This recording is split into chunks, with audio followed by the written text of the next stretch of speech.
What's going on, boys and girls? As you know, we've got a pretty sharp 1966 Plymouth Fury that we're doing, just some fix-ups and improvements to.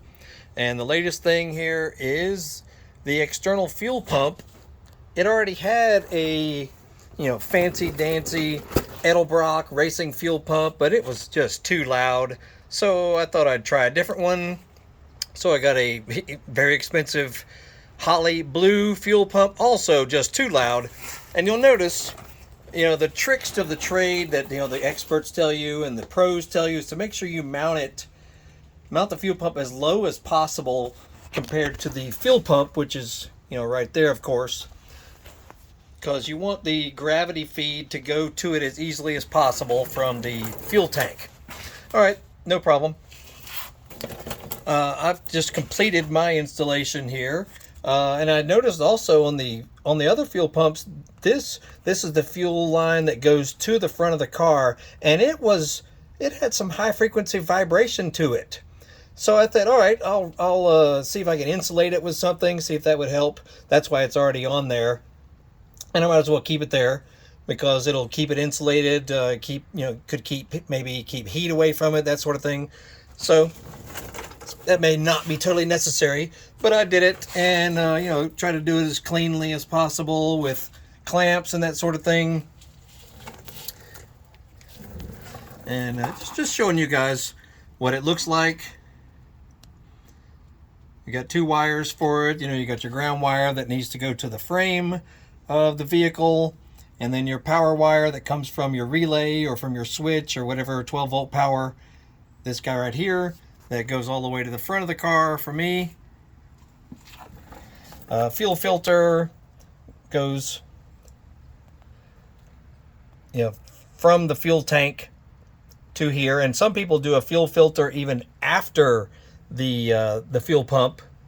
So I'm sure it's a good thing to do it both before and after, or maybe up towards the front of the car near the engine, another fuel filter up there. And but yeah, we're about to finish up exhaust here. I got some other videos about that, and yeah, it should turn out great. And this is a Carter fuel pump. I'll put a link down below, for more information about it. It is very quiet. That's the bottom line here. This is a very quiet fuel pump compared to the other models and other brands. So I do recommend it for sure. And just make sure that you prime the fuel line, like disconnect it from the carburetor up front and turn it on for a few moments and let fuel come through it. Then you can connect it up front, and it should run with no problem. Anyway, just wanted to show you guys what it looks like.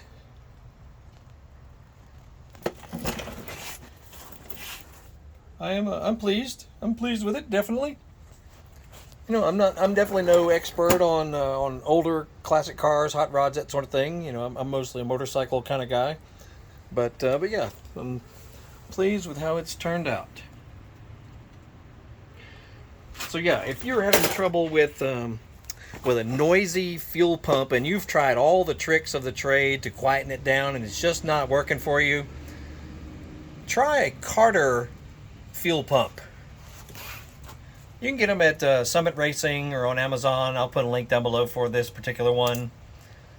Definitely not very expensive. They're less than $100 shipped. And the way I installed mine, I actually created a bracket so that I can mount it a little bit lower. This is actually a bracket from Home Depot of all places.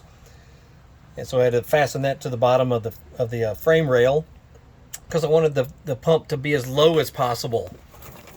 So that's why that's there. But yeah, definitely looks good. I'm very happy with it. So check out my other videos on how it sounds and other things about this car.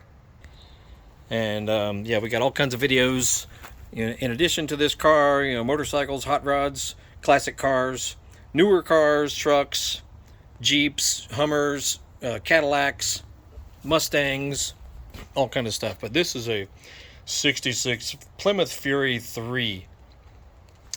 So check out videos about this car, and you might see some stuff that might help you guys. So that's it. And yeah, check out the big 295 tires on it also. Looks pretty sweet.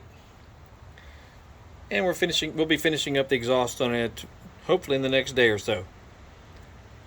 Anyway, that's it, guys. Y'all have a good day. We'll see you.